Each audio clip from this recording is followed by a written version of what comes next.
After you've installed Zotero and synced it with your account, you're ready to start adding items to your library. First, let's take a quick tour of the library.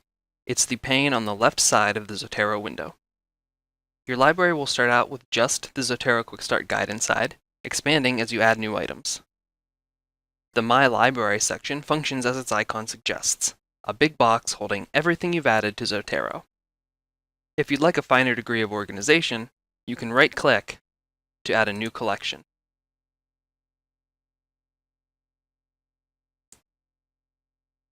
You'll be able to import new items directly into this collection, or you can click and drag items into it from another location, such as your library.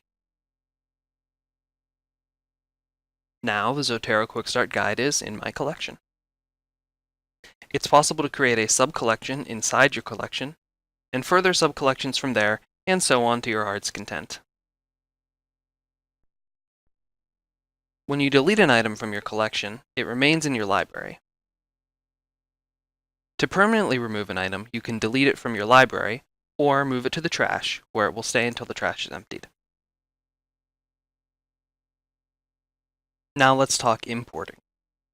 In the course of your research, you'll probably use the library catalog, a database like JSTOR, or another research tool like Google Scholar. When you've located an item you want to save, look for the Zotero icon to the left or right of your address bar. I'm using Google Chrome on Windows, so mine is located on the right. Clicking on this icon will import the article information. By default, Zotero will choose to add it to the currently highlighted part of your library, but you can use the drop-down menu to choose a different location within your library. Zotero will also attempt to download a PDF if it is available, and/or additional bits of data. The PDF of this article has been added to my collection, and I can view it by double-clicking. A failed import is indicated by a red X. But not to worry, there are other ways to add full text to your library. The magic wand icon allows you to add items using a unique persistent identifier, like an International Standard Book Number, a Digital Object Identifier, or a PubMed ID number. I can copy and paste the string into the field, and Zotero will grab the information automatically. For example, here's the digital object identifier for another article about Zotero.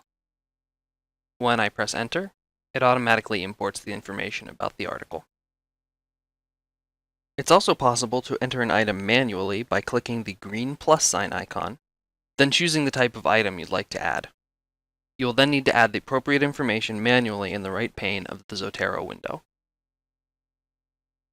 When adding manually or using the magic wand, Zotero won't automatically include a PDF, so let's look at other ways of adding full-text documents to your library.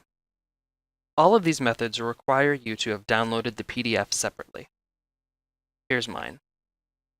If you already have the information inside your Zotero library, you can attach the PDF by clicking and dragging it onto the appropriate item, or by right-clicking on the item and selecting Add Attachment, Attach Stored Copy of File. When you do this, Zotero will make its own copy of the file, so you're free to delete it from where you had it stored. If you have a PDF without a matching item in your Zotero library, drag and drop it into empty space.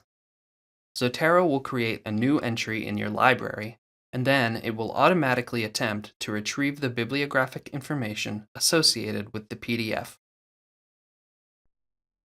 As a last resort, you can enter the information manually by right-clicking the PDF and choosing Create Parent Item, which will give you blank space to fill in. Using these steps, there should be nothing you can't add to your library. In the next video, we'll see how easy it is to create citations and bibliographies using Zotero.